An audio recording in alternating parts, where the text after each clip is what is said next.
La troponina T es un marcador altamente sensible y específico en lesiones al miocardio. Esta troponina es una subunidad de la troponina, que es una proteína globular reguladora de las contracciones del músculo cardíaco, las cuales están constituidas por tres subunidades, que es la troponina C, la troponina I y la troponina T. Estas tres troponinas actúan conjuntamente para poder realizar la contracción en el músculo.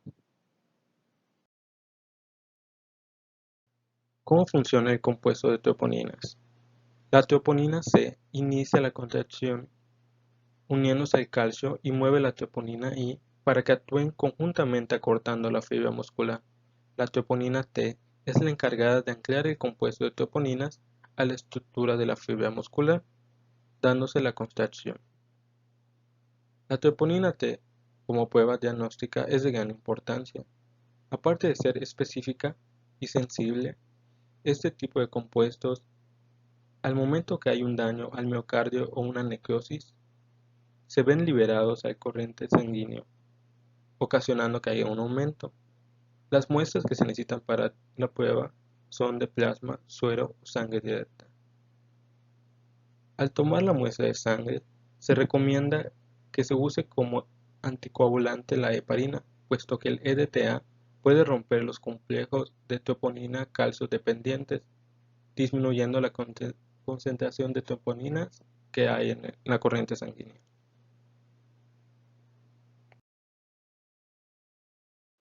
Los valores de referencia de la troponina T varían, puesto que van desde 0 a 0.05 o 0.1 nanogramos sobre mililitro. Como dije anteriormente, cuando hay un daño en el corazón, este compuesto de troponinas se ven liberados al torrente sanguíneo. Cuando hay una insuficiencia cardíaca o un preinfarto, ese compuesto se ve reflejado a partir de las 4 horas e incluso se conserva hasta los 14 días. Como pueden ver en la tabla, se puede ver del color amarillo el lactato deshidrogenasa, de color verde la creatinina quinasa, que son enzimas liberadas al momento que hubo este daño. Se puede ver de una coloración azul la troponina T y de rojo la mioglobina. Como podemos darnos cuenta, la troponina T empieza casi desde un periodo corto de tiempo y se mantiene a lo largo de diversos días. Por eso se usa como una prueba diagnóstica específica cuando hay esto. En algunos casos, cuando se usa esta prueba primero, los médicos no toman como que fuese un daño al corazón y empiezan con una exploración física e historia clínica, y hay que medir aparte la troponina durante una serie de horas. Usualmente se hace a partir de la toma de muestra 6 horas después para confirmar este aumento. Este tipo de prueba siempre se hace de último, puesto que ayuda a afirmar que hay un daño en el miocardio. Esta prueba mide el nivel de lactato deshidrogenasa, también conocida como deshidrogenasa del ácido láctico, en la sangre o a veces en otros líquidos del cuerpo. Es un tipo de proteína conocida como enzima, cumple una función importante en la producción de energía por el cuerpo. Se encuentra en casi todos los tejidos, entre ellos los de la sangre, el corazón, los riñones, el cerebro y los pulmones. Cuando se produce un daño en estos tejidos, se libera LDH en el torrente sanguíneo o en otros líquidos corporales. Cuando estos niveles son altos, pueden indicar que ciertos tejidos del cuerpo han sufrido daño por una enfermedad o una lesión. Se usa también para averiguar si el paciente ha sufrido daños en el tejido del cuerpo, para monitorear problemas médicos que pueden causar daño en estos tejidos, como lo son la anemia, enfermedades del hígado, enfermedad pulmonar y algunos tipos de infecciones. También funciona para la quimioterapia y su vigilancia en unos tipos de cáncer. Esto para indicar si el tratamiento está funcionando o no. En cuanto a la obtención de la muestra, el procedimiento en general, el profesional extraerá sangre de una vena. En el caso de los lactantes, es posible obtener la sangre con una pequeña punción en el talón con una pequeña aguja. Si la extracción de sangre se realiza en una vena, se limpia la superficie de la piel con un antiséptico y se coloca una banda elástica, en este caso es el torniquete, alrededor del brazo para ejercer presión y lograr que las venas se hinchen con la sangre. A continuación, se insertará una aguja en la vena. Esto por lo general se hace a la altura del codo, en la parte interna del brazo o en el dorso de la mano y se extraerá la sangre, que ésta se recoge en un vial o una jeringa. Después del procedimiento, se retira la banda elástica y una vez recolectada la sangre, se retira la aguja y se cubre la zona con un algodón o una venda para detener el sangrado. La recolección de sangre para el análisis solo demora unos minutos. Si los niveles de LDH están por encima de lo normal, en general significa que el paciente tiene algún tipo de daño o enfermedad en un tejido del cuerpo. Algunas de las enfermedades que podrían causar niveles altos de LDH son las siguientes: anemia, enfermedad de los riñones, enfermedad del hígado, lesión muscular, ataque al corazón, pancreatitis, infecciones como meningitis, encefalitis y mononucleosis infecciosa, algunos tipos de cáncer como lo son linfoma o leucemia. Un nivel anormalmente alto de LDH también puede indicar que el tratamiento de cáncer no está funcionando. Aunque la prueba puede indicar si usted tiene un daño o una enfermedad en un tejido, no muestra dónde.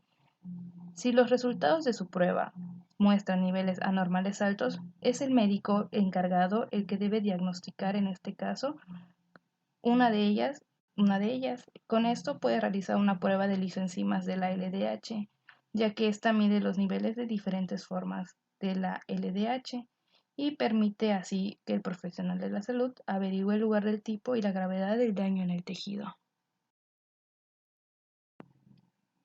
La prueba LDH es considerado un procedimiento seguro. Sin embargo, al igual que con muchos otros análisis, es posible que surjan algunos problemas, como los siguientes al extraer la sangre: desmayos o mareos en los pacientes, hematomas o dolor por los pinchazos para encontrar la vena.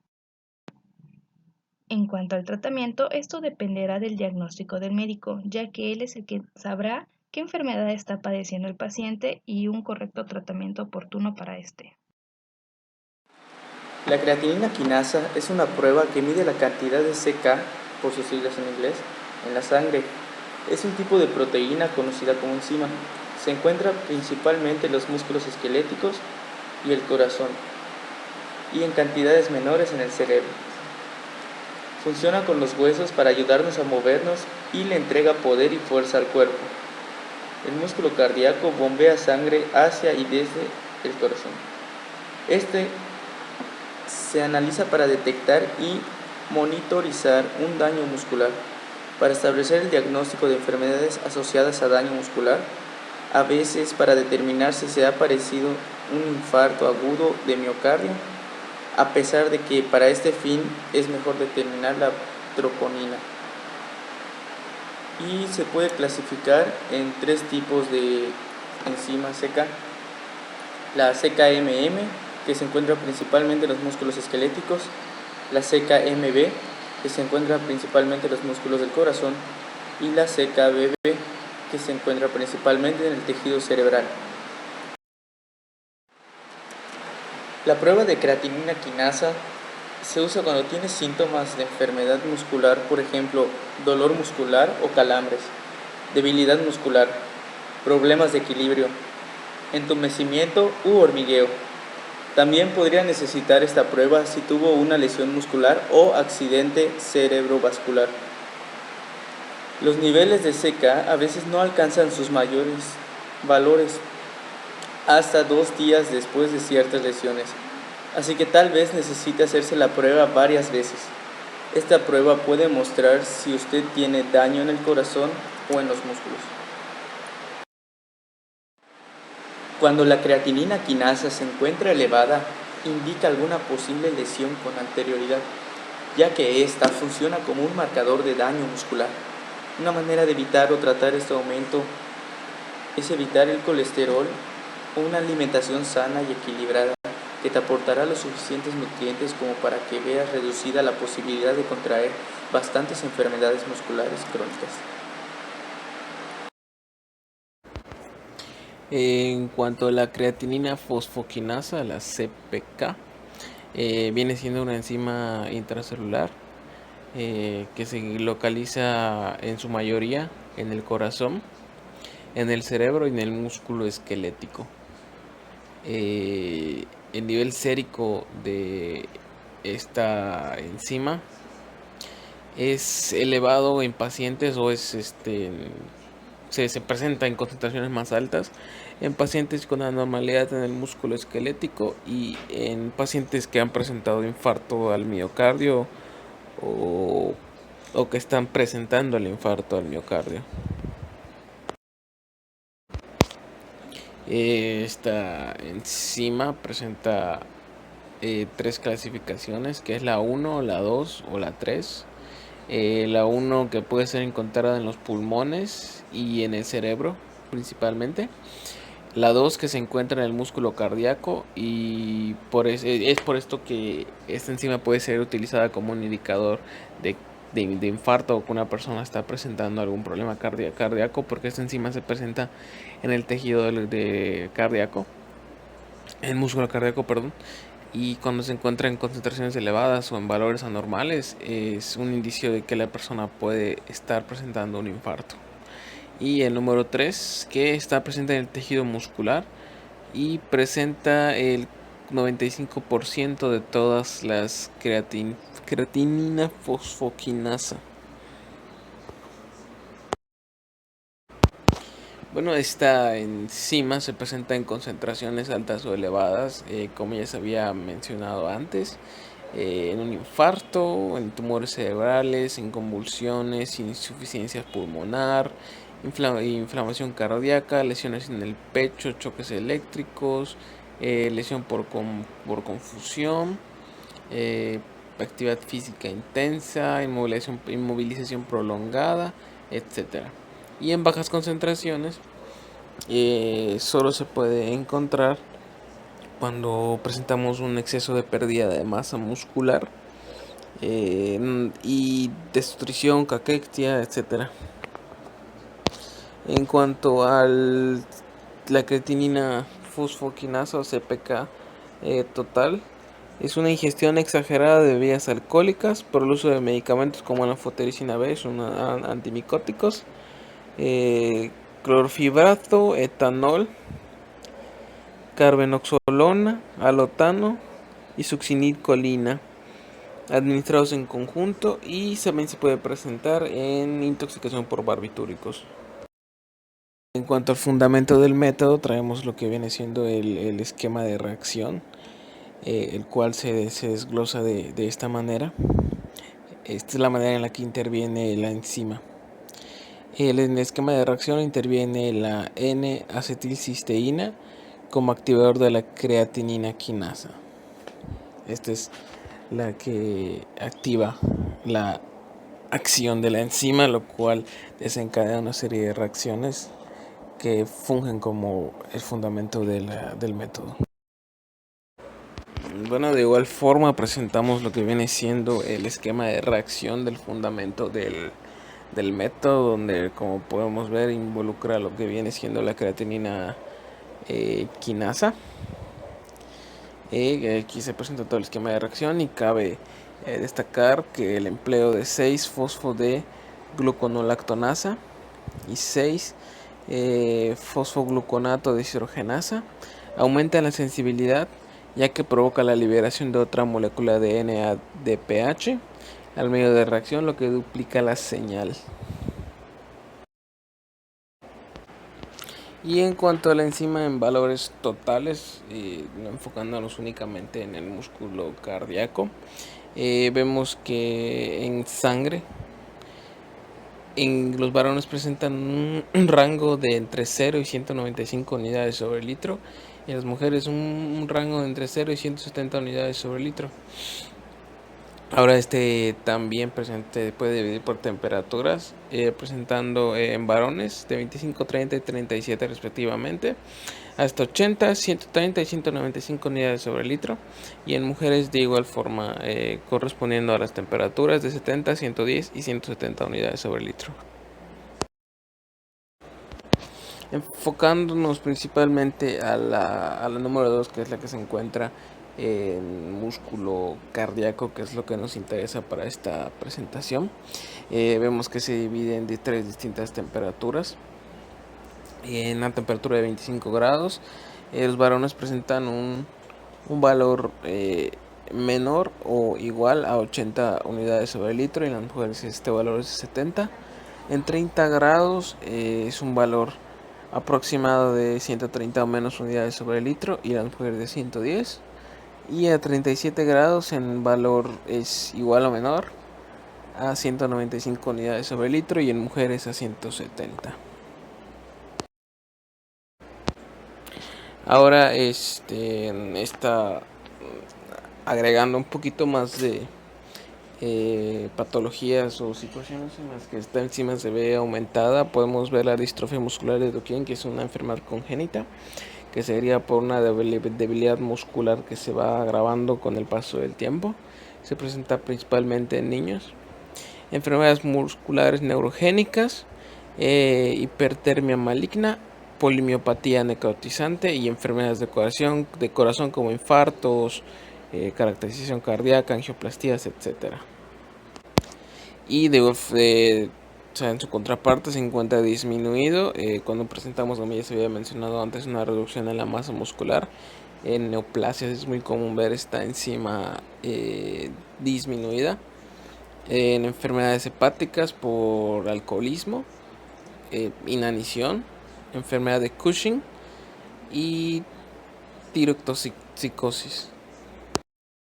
De manera contraria, en valores o concentraciones disminuidas de esta enzima, podemos observar una reducción de la masa muscular, neoplasias, enfermedades hepáticas alcohólicas, inanición, enfermedad de Cushing y tratamiento. Ahora hablemos de la transaminasa GTP, la cual es una enzima que se produce o es producida por los hepatocitos, y esta enzima está localizada principalmente en el hígado y de forma residual en pequeñas concentraciones en los riñones, corazón y o músculos. Cuando se produce una lesión en cualquiera de los órganos previamente mencionados, la cantidad de la enzima GTP o la transaminasa GTP es liberada a la sangre, y esta aumenta, o sea, la concentración de esta aumenta en la sangre. Fundamento del método traemos el esquema de reacción, la cual es mediada por la enzima GTP. La determinación de ALT adquiere importancia diagnóstica cuando sus valores se comparan con la de otras enzimas similar de origen tisular, permitiendo así completar el perfil enzimático. Los valores de referencia incluyen rangos que va de hombres de 7 a 50 unidades sobre litro. En mujeres este número es de rangos un poco más pequeños, de 7 a 35, y en niños es de 13 a 45 unidades sobre litro. Los valores normales son aproximados debido a que estos pueden cambiar con función en la edad, el sexo, el tipo de muestra, el régimen alimenticio y la ubicación o región geográfica del sujeto. La GTP se ve aumentada cuando existe cirrosis hepática, infartos al miocardio, mononucleosis, enfermedad de Wilson y anemias hemolíticas. Disminuido en hipotiroidismos e hipofosfatasias. La enfermedad coronaria, también conocida como la enfermedad de las arterias coronarias, es una afección en la que la placa se deposita dentro de las arterias coronarias. Estas arterias suministran sangre rica en oxígeno al músculo cardíaco, que es el músculo del corazón. La placa está formada por grasa, colesterol, calcio y otras sustancias que se encuentran en la sangre. Es el tipo de enfermedad cardíaca más común en países desarrollados y es la principal causa de muerte entre hombres y mujeres en Estados Unidos. Algunas investigaciones indican que la enfermedad coronaria comienza cuando ciertos factores lesionan las capas internas de las arterias coronarias. Entre estos factores están el hábito de fumar, las concentraciones altas de ciertas grasas y de colesterol en la sangre, la presión arterial alta y las concentraciones altas de azúcar en la sangre debido a la resistencia a la insulina o a la diabetes. Cuando hay lesiones, el organismo pone en marcha un proceso curativo. Este proceso curativo puede hacer que la placa se deposite en el lugar en el que las arterias se lesionaron. El depósito de placa en las arterias coronarias puede comenzar en la niñez y con el tiempo la placa puede estrechar o bloquear completamente algunas de las arterias coronarias. Esto reduce el flujo de la sangre rica en oxígeno que llega al músculo cardíaco. A la larga, una parte de la placa se puede romper. Si eso sucede, unos fragmentos de células llamados plaquetas que se adhieren al lugar de la lesión y se agrupan para formar coágulos de sangre. Los coágulos de sangre estrechan las arterias aún más y empeoran la angina o causan un ataque cardíaco. Los factores de riesgo para enfermedad coronaria son los mismos que para los factores de riesgo de la arteriosclerosis: niveles altos de lipoproteína de baja densidad, niveles altos de lipoproteína A, niveles sanguíneos bajos de lipoproteína de alta densidad, diabetes mellitus, en particular tipo 2, tabaquismo, obesidad, inactividad física, nivel alto de proteína B y niveles sanguíneos elevados de proteína C reactiva. El tabaquismo puede ser un factor predictivo importante en el desarrollo del infarto de miocardio en las mujeres, sobre todo en las menores de 45 años. Los factores genéticos cumplen un papel y varias enfermedades sistémicas, por ejemplo la hipertensión arterial y el hipotiroidismo, y trastornos metabólicos, contribuyen a un aumento del riesgo. Una concentración elevada de ApoB puede ser útil para señalar a pacientes con riesgo elevado a pesar de tener concentraciones normales de colesterol total o unido a LDL. Las concentraciones sanguíneas elevadas de proteína C reactiva sugieren que la placa es inestable y que representa inflamación. Puede considerarse un factor predictivo en el riesgo de presentar eventos isquémicos con mayor fiabilidad que el aumento de las concentraciones de LDL. La hipertrigliceridemia y el aumento de las concentraciones sanguíneas de insulina, que reflejan la resistencia a la insulina, pueden considerarse factores de riesgo, pero los datos no son claros. El riesgo de enfermedad coronaria es mayor en pacientes que fuman tabaco, los que consumen una dieta rica en grasas y calorías con escasos contenidos de fitoquímicos, abundantes en las frutas y verduras, fibras y vitaminas C, D y E, o una dieta con una cantidad relativamente pobre en ácidos grasos poliinsaturados, omega 3, AGPI, al menos en algunas personas, y en los que manejan el estrés de manera inadecuada. Existen diferentes tipos de enfermedades cardíacas. Entre una de ellas tenemos la angina de pecho o ancor pectoris o arteriopatía coronaria. La angina de pecho es un dolor generalmente de carácter opresivo localizado en el área retroestemal. Es el mismo ocasionado por un insuficiente aporte de sangre u oxígeno a las células del miocardio sin llegar a provocar necrosis celular. De acuerdo al comportamiento de la placa del ateroma, la infección pasa por diversos estados. Puede ser de ancor de recién comienzo, entendiendo como tal a la que ha aparecido en los últimos 30 días. Se corresponde con el crecimiento de una placa de ateroma que ha obstruido alrededor del 50% de la luz arterial, o una angina estable, es aquella que aparece hace más de 30 días y no ha tenido cambios en su evolución. Y por último, la angina inestable, que es aquella que ha variado su patrón habitual, haciéndose más frecuente o apareciendo con unos esfuerzos menores, y puede terminar en un infarto agudo al miocardio. La angina de Prinzmetal es un trastorno cardíaco poco frecuente, caracterizado por ciclos de angina, generalmente después de un evento estresante como la abstinencia de bebidas alcohólicas o durante la exposición al frío. Esto ocurre por la contracción de una arteria coronaria. La angina microvascular. El síndrome de la angina de pecho con arterias coronarias normales, también denominado síndrome X, es una entidad clínica importante que debe ser diferenciada de la enfermedad coronaria habitual. Los pacientes con dolor torácico y coronariografía normal pueden representar hasta el 10% de los que son evaluados por sospecha clínica de angina. La causa de este síndrome no ha sido definida de manera concluyente. No obstante, se han propuesto las dos teorías que en este sentido: la disfunción microvascular y las alteraciones metabólicas del miocardio. Más frecuente en mujeres, la mayor parte de los pacientes sufre diversas formas de dolor torácico atípico. Este cuadro suele ser intenso e incapacitante. El trastorno puede ser benigno en lo que se refiere a la supervivencia, pero influye muy negativamente en la calidad de vida, en el desarrollo laboral y en el consumo de recursos sanitarios. El tratamiento se basa en fármacos con efectos antiisquémicos como nitratos, antagonistas de calcio y beta-bloqueantes, los cuales se ajustan de manera individualizada, ya que la respuesta al tratamiento es muy variable. El infarto agudo de miocardio, IAM, IMA, ataque al corazón, ataque cardíaco o infarto hacen referencia a una falta de riego sanguíneo o infarto en una parte del corazón, producido por la obstrucción de una de las arterias coronarias. El infarto agudo de miocardio se produce tanto en pacientes en tratamiento por enfermedad coronaria como en aquellos que se desconocían padecerla. Un infarto de miocardio es de urgencia médica por definición y se debe buscar atención médica inmediata. El infarto de miocardio puede ser transmural o subendocárdico. El transmural, la necrosis isquémica afecta a todo o casi todo el espesor de la pared ventricular, y el subendocárdico, la necrosis isquémica solo afecta al tercio de la mitad interna de la pared del ventrículo cardíaco. El síndrome de Drexler es un tipo de pericarditis que ocurre cuando ha habido el daño al corazón o al pericardio, con frecuencia días o semanas después de un infarto al miocardio. Por lo general no ocurre acompañado de una recidiva del infarto. Se ven en aproximadamente el 1% de los pacientes con infarto al miocardio. Un síntoma frecuente de la enfermedad coronaria es la angina. La angina es un dolor o molestia en el pecho que se presenta cuando una parte del músculo cardíaco no recibe suficiente sangre rica en oxígeno. La angina se puede sentir como presión o como algo que aprieta el pecho. También puede sentirse en los hombros, los brazos, el cuello, la mandíbula o la espalda. El dolor de la angina puede incluso sentirse como indigestión. Tiende a empeorar con la actividad y desaparecer en el descanso. El estrés emocional también puede desencadenar el dolor. Otro síntoma frecuente de la enfermedad coronaria es la dificultad para respirar. Este síntoma se presenta si la enfermedad causa insuficiencia cardíaca. El corazón de una persona con insuficiencia cardíaca no puede bombear suficiente sangre para atender la necesidad del cuerpo. Entonces, en los pulmones se acumula líquido que dificulta la respiración. La intensidad de estos síntomas varía. Los síntomas pueden volverse más intensos a medida que la placa sigue estrechando las arterias coronarias. Ninguna prueba por sí sola puede diagnosticar la enfermedad coronaria. Si el médico se cree que sufre de esta enfermedad, probablemente se le recomiende hacer una o más pruebas. Entre estas tenemos el electrocardiograma. El electrocardiograma es una prueba sencilla e indolora que detecta y registra la actividad eléctrica del corazón. Muestra qué tan rápido está latiendo el corazón y con qué ritmo, si es uniforme o irregular, y también muestra la potencia y sincronización de los impulsos eléctricos a medida que pasan por cada parte del corazón.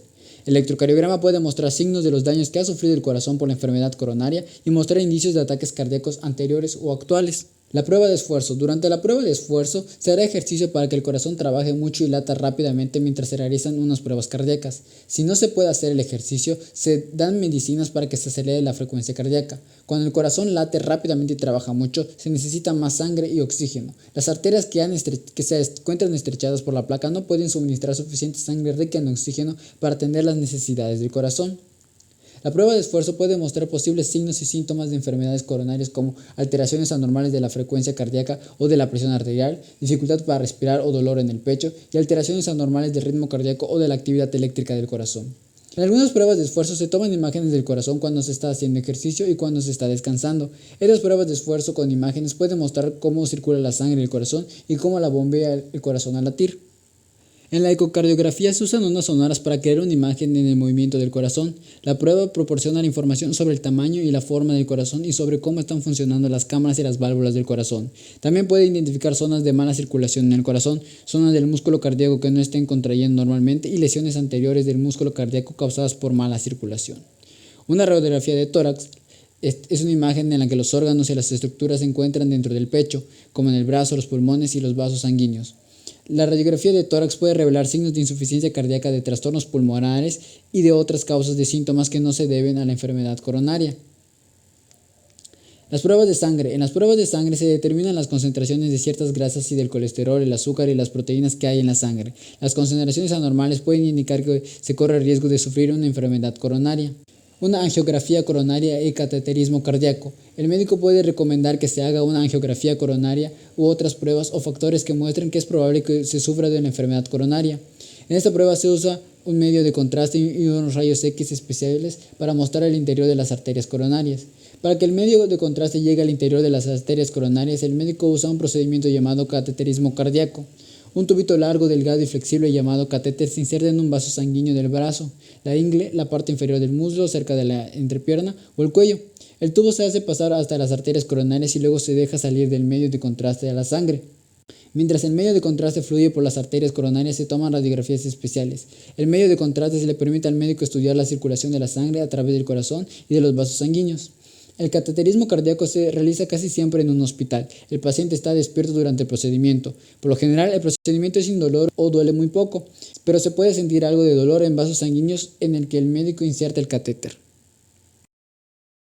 El tratamiento para las enfermedades coronarias consiste básicamente en adoptar un estilo de vida mucho más saludable, en el que podamos consumir alimentos saludables para el corazón, mantener un peso saludable, controlar el estrés, hacer actividad física y dejar de fumar. Sin embargo, algunas veces los cambios en el estilo de vida no son suficientes para controlar los niveles de colesterol. Por ejemplo, se podría necesitar la ayuda de algunos medicamentos, tales como la estatina, para controlar o bajar el colesterol. Al bajar los niveles de colesterol, pues se puede reducir la posibilidad de tener un ataque al corazón o un accidente cerebrovascular. Por lo general, los médicos recetan estatinas a las personas que tienen enfermedades coronarias, enfermedades arterial periférica o que han tenido un accidente cerebrovascular, diabetes o niveles altos de colesterol LDL. O bien también se podría necesitar una intervención médica o cirugía para tratar la enfermedad coronaria. La intervención coronaria percutánea y la cirugía de derivada cardíaca bypass son usadas para tratar arterias coronarias bloqueadas o obstruidas. La intervención coronaria percutánea, comúnmente conocida como angioplastia, es una intervención no quirúrgica que se realiza para abrir las arterias coronarias que están obstruidas o que se han vuelto más estrechas. Un tubito delgado y flexible con un globo u otro dispositivo en su extremo se introduce a través de un vaso sanguíneo y se lleva hasta la arteria coronaria estrechada o obstruida. Una vez en el lugar, el globo se infla para comprimir la placa contra la pared de la arteria.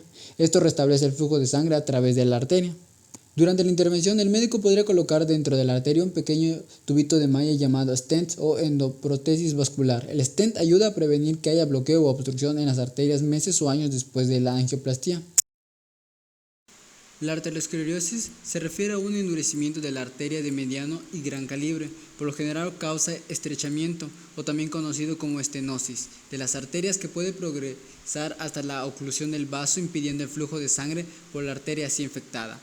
Los términos arteriosclerosis, arteriolosclerosis y arteriosclerosis son similares tanto en escritura como en significado, aunque son sin duda diferentes. La arteriosclerosis es un término generalizado para cualquier endurecimiento con pérdida de la elasticidad de las arterias, mientras que la arteriolosclerosis se usa para el endurecimiento de las arterias o arteriolas de pequeño calibre. La aterosclerosis es la induración causada específicamente por placas de ateromas.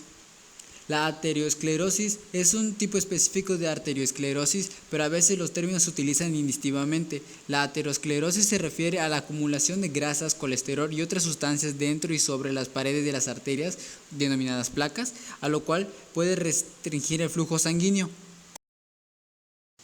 Hay distintos tipos de arteriosclerosis. En primer lugar tenemos la aterosclerosis, que es la forma más frecuente de arteriosclerosis, caracterizada por un engrosamiento de la túnica íntima con placas que contienen macrófagos llenos de lípidos, grasas y principalmente el colesterol.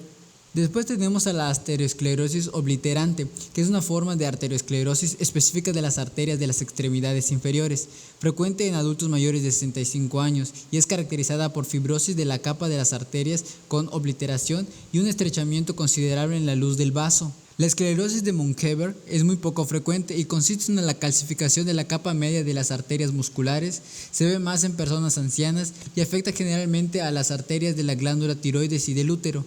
Rara vez se presenta con estrechamiento de la luz arterial. La arteriosclerosis iliana o nefrosclerosis se refiere al engrosamiento de las paredes de las arterias por depósito de material iliano, visto generalmente en pacientes con patologías renales y diabéticos. Esclerosis de la vejez, en la que se observa naturalmente una remodelación de las grandes arterias a medida que aumenta la edad. Esta es caracterizada por rigidez arterial y que se asocia con la hipertensión sistólica. La arteriosclerosis se desarrolla de forma gradual. Por lo general, la arteriosclerosis leve no tiene ningún síntoma. Es posible que no tengan síntomas de arteriosclerosis hasta que una arteria se estreche o obstruya tanto que no se pueda suministrar suficiente sangre a los órganos y a los tejidos. A veces, un coágulo sanguíneo bloquea por completo el flujo sanguíneo o incluso se separa y se puede desencadenar un ataque cardíaco o un accidente cerebrovascular. Los síntomas de la arteriosclerosis moderada a grave dependen de la arteria que está infectada. Para las arterias coronarias, las cuales llevan sangre rica en oxígeno al corazón, cuando la placa estrecha o bloquea estas arterias, un síntoma frecuente es la angina. Se puede sentir como presión o como un dolor que aprieta el pecho. El dolor también puede sentirse en los hombros, en los brazos, el cuello, la mandíbula o la espalda. Puede incluso parecerse a la sensación de indigestión. El dolor tiende a empeorar con la actividad y desaparece al descansar. El estrés emocional también puede desencadenar el dolor. Otros síntomas de la enfermedad coronaria son la dificultad para respirar y las arritmias. La placa también puede formarse en las arterias más pequeñas del corazón, dando así a la enfermedad coronaria microvascular, cuyos síntomas comprenden igual la angina, la dificultad para respirar, problemas para dormir, agotamiento o cansancio y la falta de energía. En cuanto a las arterias carótidas, las cuales llevan sangre rica en oxígeno al cerebro, si la placa las estrecha o las bloquea, se produce la enfermedad conocida como enfermedad de las arterias carótidas, la cual puede tener síntomas de un accidente cerebrovascular o derrame cerebral, los cuales se comprenden de debilidad repentina, parálisis, la cual puede tener una incapacidad para moverse o adormecimiento de la cara, los brazos, las piernas, o especialmente de un lado del cuerpo, confusión, dificultad para hablar o para entender lo que otra persona dice, dificultad para ver por un ojo o por los dos, problemas para respirar, mareo, dificultad para caminar, falta de equilibrio o de coordinación y caídas inexplicables, pérdida del conocimiento y también dolor de cabeza intenso y repentino. En cuanto a las arterias periféricas, la placa también se puede depositar en las principales arterias que llevan sangre rica en oxígeno a las piernas, los brazos y la pelvis, dando así la enfermedad llamada enfermedad arterial periférica. Si estas arterias principales están estrechas o bloqueadas, se puede tener adormecimiento de esas partes del cuerpo, dolor y a veces infecciones peligrosas, al igual que presentar claudicación, que es el dolor en las piernas que se presenta al caminar. Y por último tenemos a las arterias renales, las cuales llevan sangre rica en oxígeno a los riñones. Si la placa se deposita en ellas, se puede presentar la enfermedad renal crónica, y con el tiempo la enfermedad renal crónica causada pérdida lenta del funcionamiento de los riñones o insuficiencia renal. En sus inicios, a menudo la enfermedad renal no produce signos ni síntomas. A medida que empeora, puede causar cansancio, cambios en la forma en que se elimina la orina, puede ser más frecuente o menos frecuente, inapetencia, náuseas, hinchazón en las manos o los pies, picazón o adormecimiento y dificultad para concentrarse. La causa exacta de la arteriosclerosis no se conoce. Sin embargo, se ha visto en estudios que la arteriosclerosis es una enfermedad lenta y compleja que puede comenzar en la infancia y a medida que la persona envejece avanza más rápidamente. La arteriosclerosis puede comenzar cuando ciertos factores causan daños en las capas internas de las arterias. Estos factores son el hábito de fumar, las cantidades altas de ciertas grasas y colesterol en la sangre, la presión arterial alta, las cantidades altas de azúcar en la sangre debido a resistencias a la insulina o la diabetes. La placa puede comenzar a depositarse en el lugar en el que las arterias sufrieron daños y con el tiempo la placa se endurece y estrecha las arterias. A la larga, una zona de la placa puede romperse. Cuando esto sucede, unos fragmentos de células llamados plaquetas se adhieren al lugar de la lesión y pueden agruparse para formar coágulos de sangre. Los coágulos estrechan las arterias aún más y limitan el flujo de sangre rica en oxígeno al cuerpo. Según las arterias que afecten, los coágulos de sangre pueden empeorar la angina o causar un ataque cardíaco o un accidente cerebrovascular. El médico puede recomendar una o más pruebas para diagnosticar la arteriosclerosis, las cuales también le pueden servir para determinar la extensión de la enfermedad y poder así planificar un tratamiento más adecuado. Entre estas pruebas tenemos la prueba de sangre, las cuales determinan la concentración sanguínea de ciertas grasas, colesterol, azúcar y proteínas. Las concentraciones anormales pueden indicar que se corre el riesgo de sufrir arteriosclerosis. Otra de estas pruebas es el electrocardiograma. Es una prueba sencilla e indolora que detecta y registra la actividad eléctrica del corazón. Muestra qué tan rápido late el corazón y con qué ritmo, si este es estable o irregular.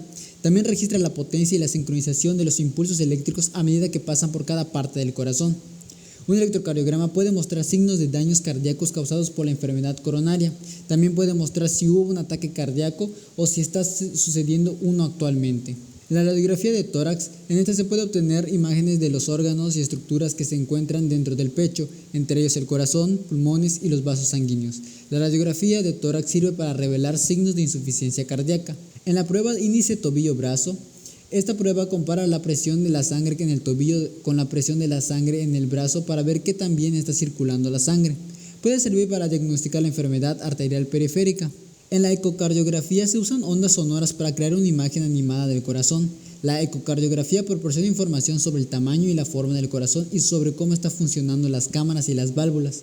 También puede identificar las zonas de mala circulación en el corazón, zonas de músculo cardíaco que no se están contrayendo normalmente y lesiones anteriores del músculo cardíaco causadas por falta de circulación.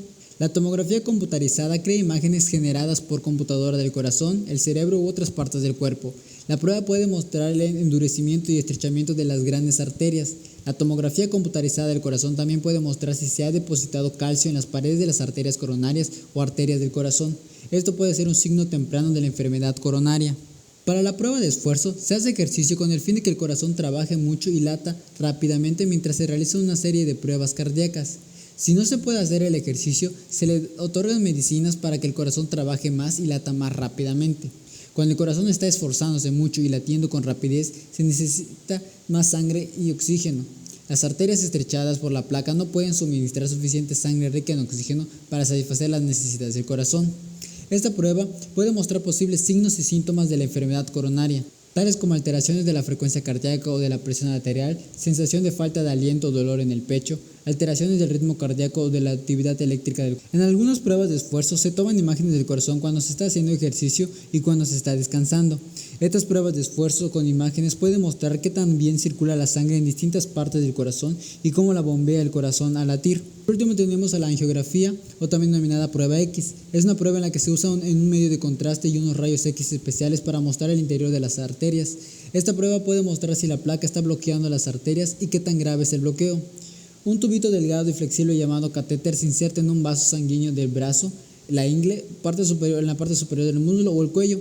A través del catéter se inyecta en las arterias un medio de contraste que se puede ver en las imágenes de rayos X. Al mirar la imagen de rayos X, el médico puede ver la forma en la que la sangre circula por las arterias. El tratamiento para la arteriosclerosis puede incluir cambios para lograr un estilo de vida saludable para el corazón, como dejar de fumar, hacer ejercicio y llevar una dieta alimentaria saludable, medicamentos que con el propósito de bajar la presión arterial, bajar los niveles de azúcar en sangre, prevenir la formación de coágulos que le puedan llevar a tener un ataque del corazón y accidentes cerebrovascular, y prevenir la inflamación, e intervenciones quirúrgicas como la angioplastia. El paro cardiorrespiratorio es la pérdida repentina de la función cardíaca, la respiración y la conciencia. Este trastorno generalmente es el resultado de una alteración eléctrica en el corazón que irrumpe en la acción de bombeo, deteniendo así el flujo sanguíneo en el cuerpo. El paro cardiorrespiratorio es diferente de un ataque cardíaco que se produce cuando se bloquea el flujo sanguíneo a una parte del corazón. Sin embargo, a veces se puede suceder de un ataque cardíaco desencadena la alteración eléctrica que conduzca a un paro cardíaco repentino. Si no se trata de inmediato, el paro cardíaco repentino puede llevar a la muerte. Con una atención médica adecuada y rápida se puede sobrevivir, realizar reanimación cardiopulmonar RCP, utilizar un desfibrilador o incluso realizar compresiones de pecho puede mejorar la probabilidad de sobrevivir hasta que llegue el personal de emergencia. Si bien algunas personas se refieren a un ataque del corazón como un paro cardíaco, estos no son la misma cosa. Un ataque al corazón sucede cuando una arteria obstruida detiene el flujo de sangre del corazón, y un ataque al corazón puede dañar el corazón, pero no necesariamente provocar la muerte. Sin embargo, en ocasiones un ataque al corazón puede desencadenar un paro cardíaco. El paro cardíaco es provocado por un problema con el sistema eléctrico del corazón, y se hace por una fibrilación ventricular, que cuando se presenta, las cámaras inferiores del corazón tiemblan en lugar de latir regularmente. El corazón no puede bombear sangre, lo que provoca un paro cardíaco. Esto puede suceder sin una causa o como resultado de una afección, o también puede ocurrir por un bloqueo cardíaco. Esto sucede cuando una señal eléctrica se retrasa o se detiene al moverse a través del corazón. La mayoría de las personas no tienen síntomas de paro cardíaco antes de que suceda. Por lo general estos pueden ser pérdida repentina de la conciencia, la persona puede caer al suelo o colapsarse si está sentada, la ausencia de pulso y la ausencia de respiración. En algunos casos puede notar algunos síntomas aproximadamente una hora antes de un paro cardíaco, los cuales pueden incluir un corazón acelerado, mareos, falta de aire, náuseas o vómitos o dolor de pecho. Los factores de riesgo son los problemas que pueden llevar a que se pueda presentar un paro cardíaco. Entre estos se encuentra la enfermedad cardíaca coronaria, CHD por sus siglas en inglés. Esta enfermedad puede tapar las arterias del corazón de manera que la sangre no pueda fluir continuamente. Con el tiempo, esto puede sobrecargar el miocardio y el sistema eléctrico del corazón. Haber tenido un ataque al corazón puede crear tejido cicatrical que puede llevar a una fibrilación ventricular y posteriormente también tener un paro cardíaco. También están los problemas cardíacos, como enfermedad cardíaca congénita, problemas de las válvulas cardíacas, problemas del ritmo cardíaco y el agrandamiento del corazón también puede llevar al paro cardíaco. Los niveles anormales de potasio o magnesio. Estos minerales ayudan al funcionamiento del sistema cardíaco del corazón. Los niveles anormales, altos o bajos pueden causar también paro cardíaco. Del mismo modo, cualquier cosa que provoque un esfuerzo extremo al cuerpo puede llevar a un paro cardíaco. Esto puede incluir traumatismos, choques eléctricos o pérdida de sangre importante. También las drogas recreativas. Usar ciertos fármacos como cocaína o anfetaminas también incrementan su riesgo para un paro cardíaco. Y por último tenemos a los medicamentos, los cuales algunos de estos medicamentos pueden incrementar la probabilidad de ritmos cardíacos anormales. Los paros cardíacos suceden tan rápidamente que no hay tiempo de hacer pruebas. Si una persona sobrevive, la mayoría de las pruebas se realizan posteriores para ayudar a averiguar qué provocó el paro cardíaco. Estos pueden incluir, ya sea una prueba de sangre para buscar enzimas que puedan mostrar si se sufrió un ataque al corazón, y el médico puede utilizar las pruebas de sangre para revisar los niveles de ciertos minerales, hormonas y químicos en su cuerpo. Un electrocardiograma, este sirve para medir la actividad eléctrica del corazón. Un electrocardiograma puede mostrar si el corazón ha resultado dañado a causa de una enfermedad cardíaca coronaria o un ataque al corazón. Una ecografía, para mostrar si el corazón ha sufrido daño y encontrar algunos tipos de problemas cardíacos, como problemas en el músculo o las válvulas cardíacas. Una resonancia magnética del corazón le ayuda a su proveedor de atención médica a ver imágenes detalladas de su corazón y de los vasos sanguíneos. Una ventriculografía nuclear sirve para revisar que también su corazón bombea la sangre. Un estudio electrofisiológico intracardíaco o EEFIC por sus siglas se usa para ver que también están funcionando las señales eléctricas del corazón. Este estudio se usa para buscar latidos o ritmos cardíacos anormales. El cateterismo cardíaco le permite al proveedor de salud ver si las arterias se han estrechado o están obstruidas. Y por último, un estudio electrofisiológico sirve para evaluar el sistema de conducción. El médico también puede realizar otras pruebas, según sus antecedentes de salud y los resultados de estas pruebas. Un paro cardíaco requiere tratamiento de emergencia de inmediato para hacer que el corazón funcione de nuevo. Entre estos tratamientos encontramos la reanimación cardiopulmonar o RCP. Este es a menudo el primer tipo de tratamiento para el paro cardíaco. Cualquiera que haya recibido entrenamiento de RCP puede administrarlo, cuya función es ayudar a mantener el oxígeno fluyendo en el cuerpo hasta que llegue la atención de emergencia. El uso de la desfibrilación. Este es el tratamiento más importante para el paro cardíaco. Es un procedimiento en el que se usa un dispositivo médico que le da una descarga eléctrica al corazón. Esta descarga puede hacer que el corazón lata normalmente de nuevo. Desfibriladores pequeños y portátiles a menudo están disponibles en zonas públicas para ser usados en emergencias por personas capacitadas para hacerlo. Este tratamiento tiene mejores resultados cuando se administra en no más de unos cuantos minutos. Si sobrevive a un paro cardíaco, será admitido al hospital para recibir tratamiento. Según lo que haya causado paro cardíaco, puede necesitar otros medicamentos o procedimientos o cirugías para el tratamiento de este. Es posible que se coloque un pequeño dispositivo llamado desfibrilador cardiovascular implantable o DCI debajo de la piel cerca del pecho. Es un dispositivo que detecta cualquier latido cardíaco rápido y potencialmente mortal. Dicho latido cardíaco anormal se denomina arritmia. Si se presenta, el DCI envía rápidamente una descarga eléctrica al corazón. Esta cambia el ritmo de nuevo a la normalidad. Esto se denomina desfibrilación. La arritmia son alteraciones en la conducción de los impulsos cardíacos. Esto da a entender que la conductividad en el corazón se ve afectado por diversos factores. Cuando hay un latido menos o un latido de más, se le conoce como el inicio de una arritmia. Esto va aumentando exponencialmente o en su caso que esté disminuyendo, lo cual va a desencadenar diversos tipos de enfermedades. Se divide en dos: taquiarritmia, la cual la frecuencia del corazón es mayor a 100 latidos por minuto. Esto desencadena la taquicardia e incluso más grave sería la muerte por paro cardíaco. La bandiarritmia es cuando los latidos del corazón están disminuyendo al grado que es menor de 60 latidos por minuto. Esto ocasiona en diversas personas la pérdida de conocimiento, desmayos e incluso la muerte. Esta enfermedad tiene diversos síntomas. Inicia desde palpitaciones, mareos, síncopes, sudoración, dolor torácico y pérdida de conocimiento. Esta enfermedad inicia con un ligero dolor en el pecho, cuestión que no avanza más. Posteriormente, como va pasando el tiempo, ya sea meses, incluso años, los síntomas se van presentando cada vez más. Lo que da una alerta de esta enfermedad son las palpitaciones y los síncopes, puesto que las palpitaciones son latidos del corazón anormales o mejor dicho, latidos demasiado fuertes. Y los síncopes es a veces pérdida de conocimiento debido a que la presión sanguínea es disminuida, que no llega al cerebro.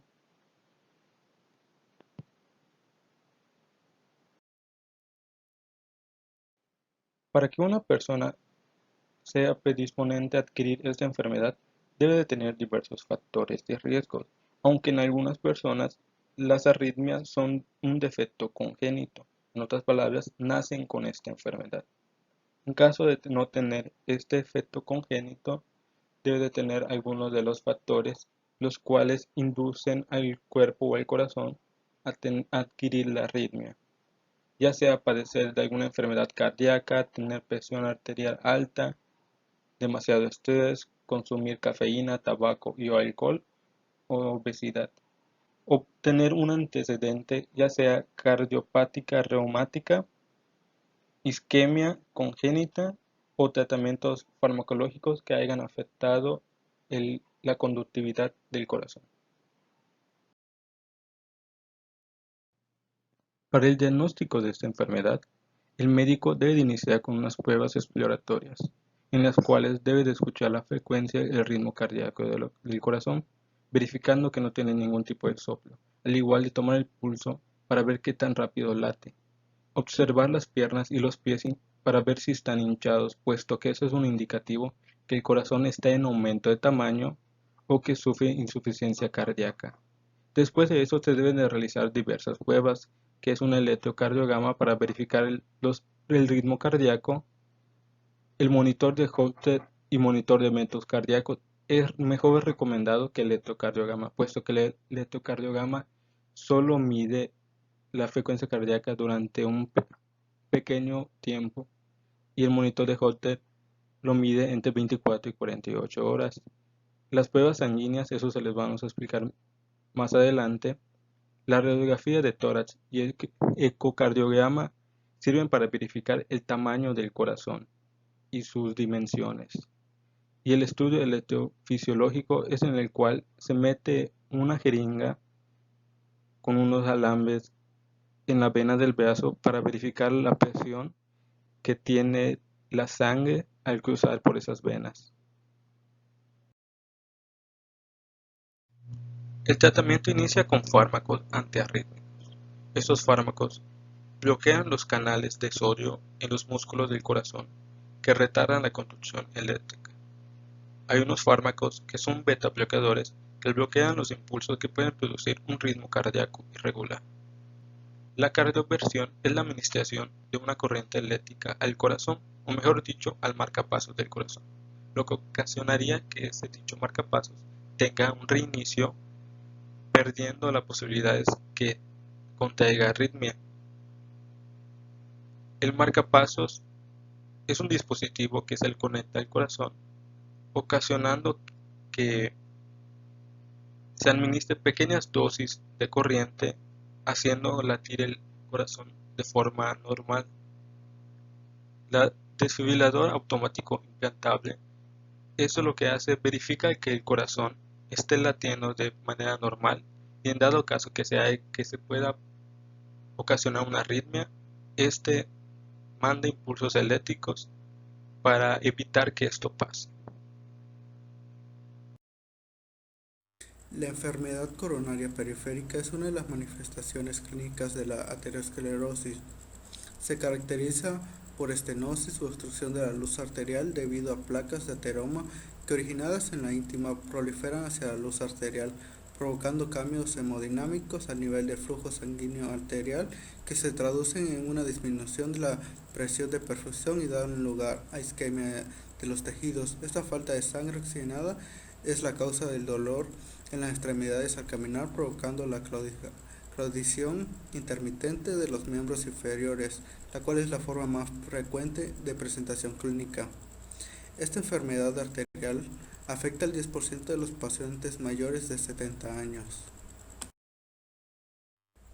Esta enfermedad se va a clasificar según Fontaine en 4 estados. En el estado 1 va a existir lesión arterial, pero el paciente va a permanecer asintomático. En el grado 2A va a haber claudicación a más de 150 metros, se va a manifestar a través de una molestia debido a poco flujo sanguíneo.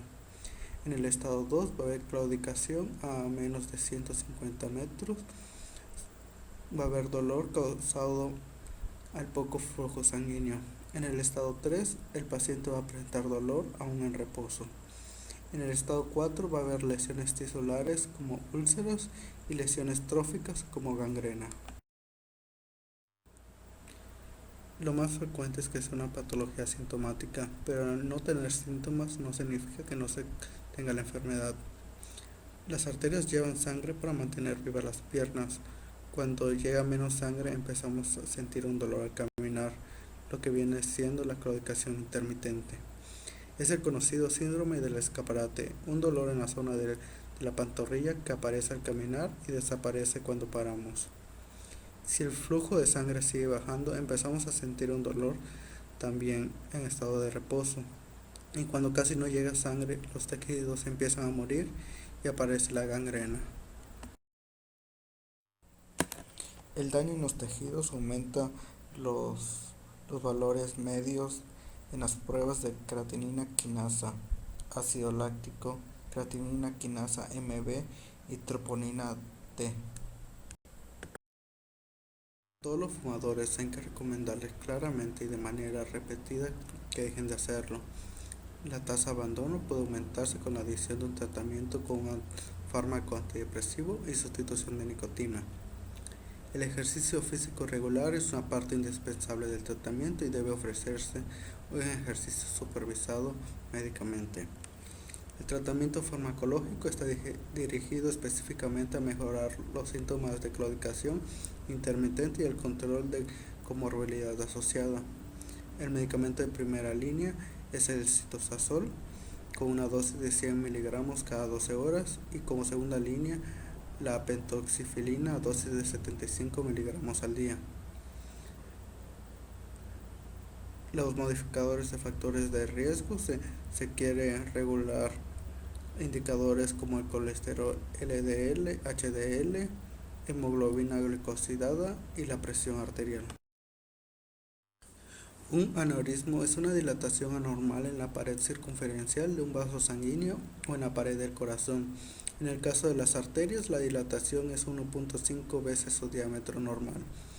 En las arterias, la capa media posee fibras de músculo liso y fibras elásticas necesarias para los procesos vasomotores relacionados a la presión arterial.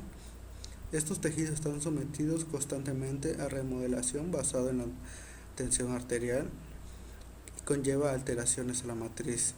Los aneurismos aparecen como alteración en la estructura y función del tejido conectivo de la pared vascular, principalmente el relacionado a la matriz extracelular. Los aneurismos se desarrollan temprano cuando la presión intravascular se vuelve mayor que la pared puede resistir.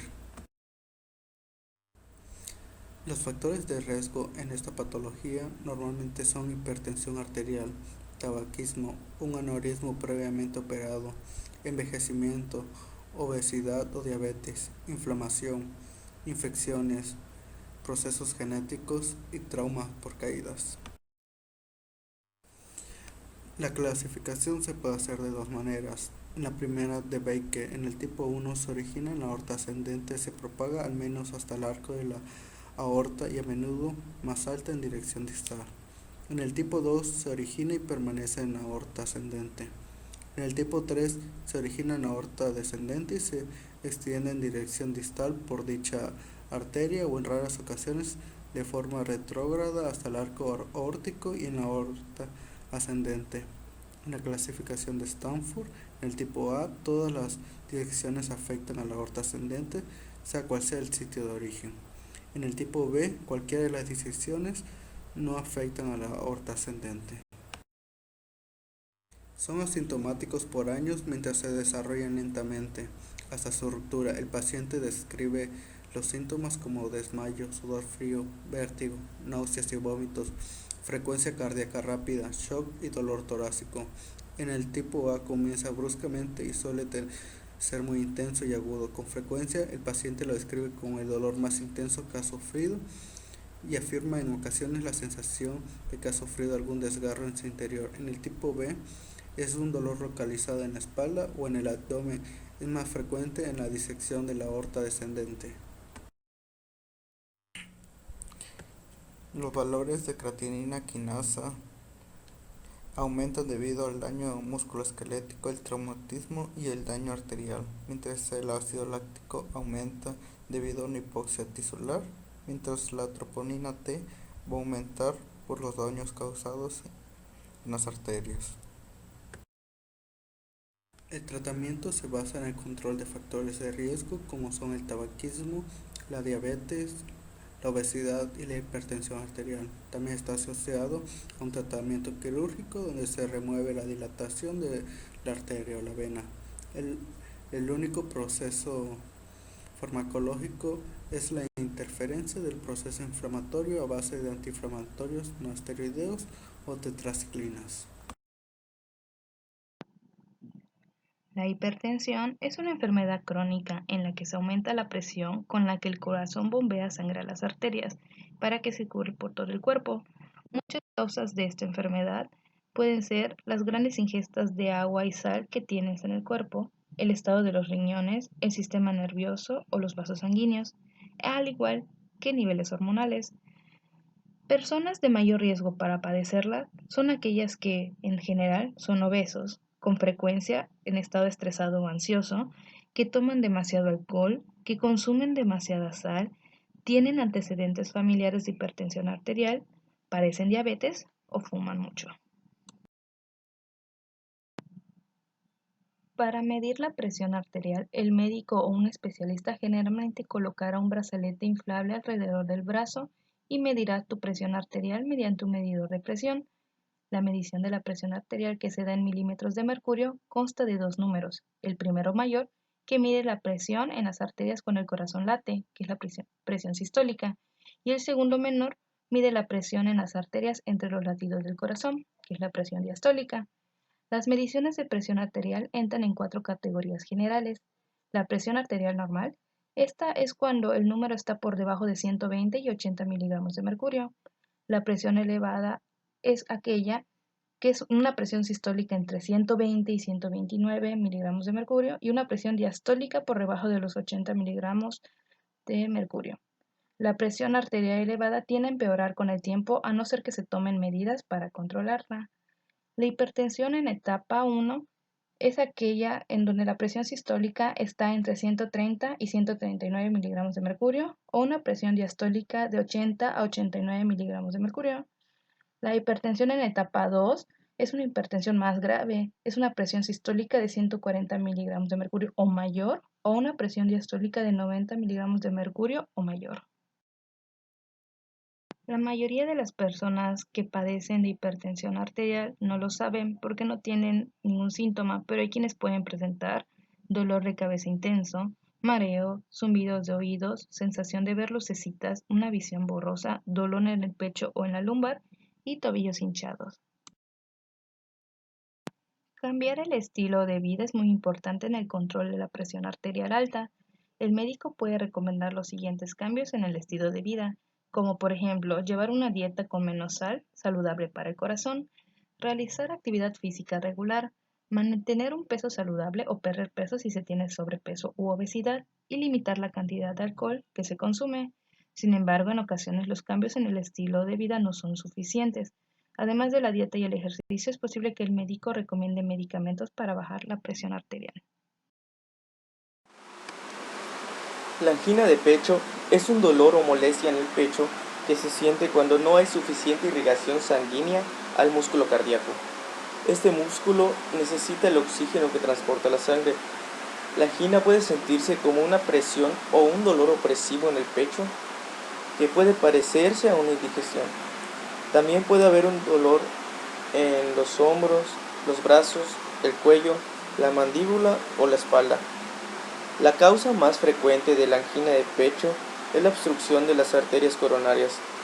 Esta conclusión se debe al depósito de colesterol en las paredes de las arterias, formando las placas de arteriosclerosis.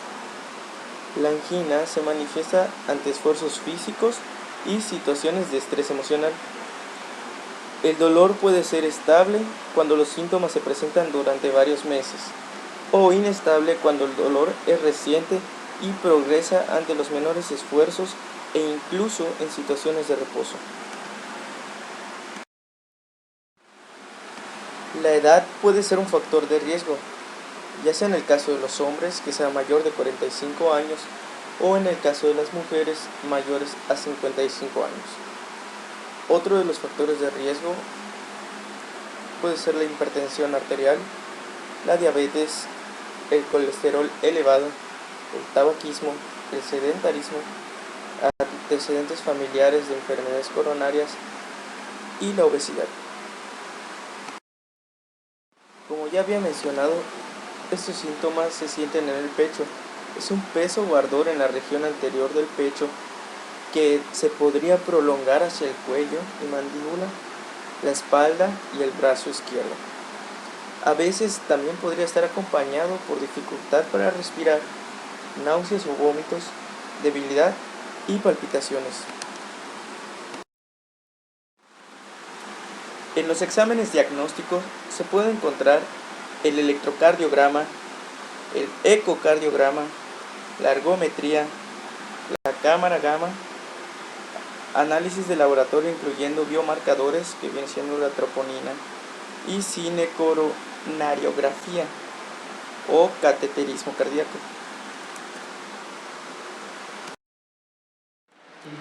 Esto se puede tratar con aspirina, nitroglicerina, beta bloqueadores, estatinas, trimetazidina, vibradina y fármacos cuyo nombre termina en pril.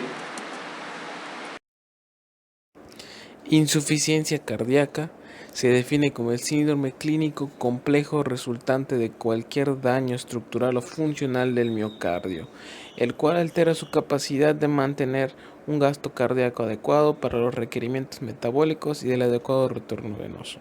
Es decir, esta patología evita que el corazón bombee con la misma eficacia que el cuerpo requiere.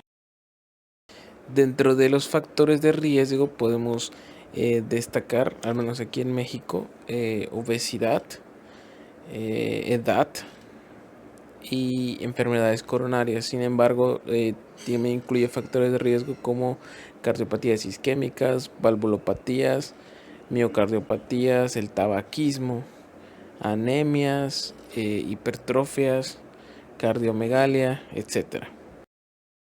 La insuficiencia cardíaca se puede dar por diversas causas, de las cuales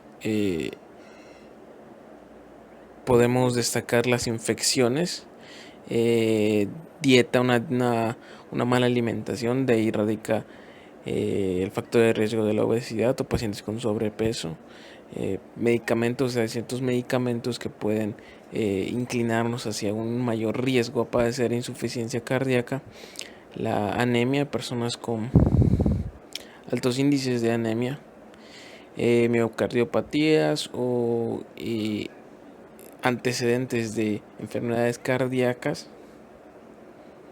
etc. Se clasifica de distintas maneras, sin embargo encontramos esta ser la más empleada y la más eficiente a la hora de clasificar los distintos tipos de insuficiencia cardíaca. La sistólica y diastólica, la cual refiere a una anormalidad en la eyección de sangre o en el llenado ventricular. La insuficiencia cardíaca aguda y crónica, la cual se refiere al tiempo de evolución y a la velocidad de progresión de manifestaciones de insuficiencia cardíaca, lo que acompaña de fenómenos fisiopatológicos y clínicos propios. Insuficiencia cardíaca de izquierda y derecha, la cual depende si predominan los signos y síntomas de hipertensión de aurícula izquierda, congestión pulmonar, o derecha y congestión visceral. Se habla de insuficiencia cardíaca global cuando hay una participación equivalente de ambos. Anterógrada y retrógrada, la cual radica en el mal funcionamiento del ventrículo, al no ser capaz de bombear el volumen suficiente de sangre o al no hacerlo con la presión requerida para un correcto funcionamiento del corazón. De bajo y alto gasto cardíaco, la cual se da cuando existe una disminución de la resistencia vascular sistémica o bien cuando existe una incapacidad en el volumen de eyección.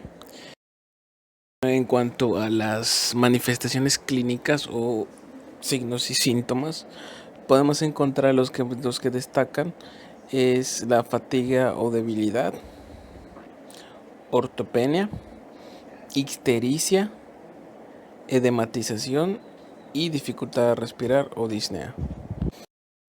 Y en cuanto a los síntomas abdominales, podemos destacar la anorexia, náuseas, un dolor abdominal agudo y la sensación de plenitud o falta de apetito. Y también existen los llamados síntomas cerebrales, los cuales destacan la insuficiencia cardíaca grave, pacientes de edad avanzada, arteriosclerosis cerebral. El diagnóstico de cómo detectar una insuficiencia cardíaca realmente se diagnostica como muchas de las diferentes cardiopatías, principalmente por electrocardiogramas y ecocardiogramas. Principalmente, y diversas pruebas de esfuerzo, que son pruebas de resistencia, pruebas de condición física, etcétera, y pruebas analíticas de sangre, así como distintas pruebas de enzimas cardíacas, las cuales, como se va a mencionar más adelante, sirven para detectar distintos tipos de cardiopatías cuando estas se presentan en grandes concentraciones. Ahora pasamos al infarto agudo al miocardio, el cual se define teóricamente como una necrosis miocárdica que se produce como resultado de la obstrucción aguda de una arteria coronaria. Es decir, es la muerte de una o varias partes del corazón por una obstrucción. Se conoce coloquialmente como infarto, paro cardíaco o ataque cardíaco. Dentro de los factores predisponentes destaca el tabaquismo, el sedentarismo, la obesidad, la hipertensión. La obesidad es un alto factor de riesgo, sobre todo en México. El alcoholismo, las dislipidemias, diabetes y el estrés. Puede derivar de distintas patologías como la arteriosclerosis, los espasmos coronarios, las hemorragias severas y igualmente por otros factores como el accidente por inmersión, obstrucción de la vía aérea, traumatismos, etc. Infartos agudos al miocardio se clasifican de tres maneras: reciente o en cicatrización, la cual se caracteriza por la presencia de tejido fibroso sin infiltración celular en un periodo mayor a los 28 días. Antiguo cicatrizado, que viene siendo la presencia de monocitos y fibroblastos sin leucocitos polimorfonucleares, que en un periodo de entre 7 a 28 días. Y agudo o en evolución, la cual se caracteriza por coagulación o contracción por bandas de necrosis con apoptosis, la cual se establece a las aproximadamente de 4 y 6 horas. Se caracteriza de igual manera por una infiltración de leucocitos. 4 tipos, el cual inicia con espontáneo, el cual es causado por isquemia secundaria a erosión, fisura o disección de placa en arteria coronaria. El tipo 2 es causado por isquemia debido a un aumento de la demanda de oxigenación o disminución de la demanda secundaria a un espasmo de arteria coronaria, anemia, arritmia, hipertensión o hipotensión. Tipo 3, que viene siendo una muerte cardíaca súbita con síntomas sugestivos de isquemia miocárdica asociado con superdesnivel ST o un nuevo bloque de rama izquierda sin disponibilidad de biomarcadores. Y el tipo 4, que viene siendo el infarto al miocardio secundario a angioplastia intraluminal coronaria. Presentar síntomas prodrómicos, es decir, síntomas que anuncian la llegada de la enfermedad con mucho tiempo de anticipación. Sin embargo, en el 70% de los pacientes que sufren un infarto agudo al miocardio no se dan cuenta siquiera que están a punto de sufrirlo. Y esos signos y síntomas pueden ser la angina inestable o progresiva, es decir, un ligero dolor en el pecho, fatiga y de igual manera como la insuficiencia cardíaca, la disnea. En cuanto a los síntomas de desarrollo de enfermedad, estos Pueden ser dolor visceral, que suele irradiar en toda la espalda, la mandíbula, brazo izquierda u hombros. Es de ahí donde radica que coloquialmente se cree que cuando el brazo izquierdo te duele es porque estás sufriendo un paro cardíaco o porque vas a sufrir un paro cardíaco. Una angina de pecho más intensa y prolongada, es decir, un dolor de pecho más agudo. Sudoración, náuseas y o vómitos. El diagnóstico realmente muchas de las veces no es necesario como tal, pero sin embargo se puede determinar mediante exámenes físicos, angiografías, coronariografías, electrocardiogramas y marcadores séricos como la troponina, creatinosfoquinasa y mioglobina. El caso clínico nos presenta una mujer de la tercera edad, de 78 años de edad, con antecedente de tabaquismo positivo e índice tabáquico de 2.5 paquetes al año, diabetes mellitus tipo 2 e hipertensión arterial sistémica de 7 años de diagnóstico. Es ingresada al servicio de urgencias por un cuadro de 10 días de evolución caracterizado por dolor torácico opresivo en reposo, de intensidad de 10 sin irradiaciones, ni sintomatología neurovegetativa asociada y con duración mayor a 15 minutos. Su llegada al servicio se le tomaron los siguientes signos vitales. Presenta una tensión arterial de 180 sobre 80 milímetros de mercurio, una frecuencia cardíaca de 110 latidos por minuto, una frecuencia respiratoria de 20 respiraciones por minuto y una temperatura de 37 grados centígrados, sin apreciarse datos anormales en la exploración física. A la paciente se le realizó un electrocardiograma, el cual arrojó los datos de la lesión subendocárdica en la cara anterior y las enzimas cardíacas documentaron elevación de creatina fosfoquinasa de unos 435.38 unidades sobre litro, que evidentemente está muy elevada, y la creatina fosfoquinasa de fracción en 120 unidades sobre litro.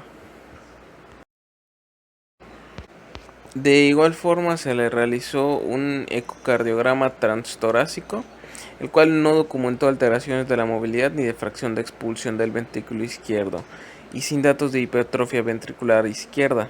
Recibe tratamiento médico convencional con ácido acetilsalicílico, clopidogrel, heparina de bajo peso molecular, atenolol y nitroglicerina como un vasodilatador. Fue llevada a angiografía coronaria y ventriculografía izquierda diagnóstica a las 72 horas de hospitalización, en el cual se demostró la presencia de múltiples fístulas coronario-ventriculares a nivel de la arteria coronaria izquierda y de la porción distal de la arteria coronaria derecha menores a 1 milímetro de diámetro y con desembocadura al ventrículo izquierdo.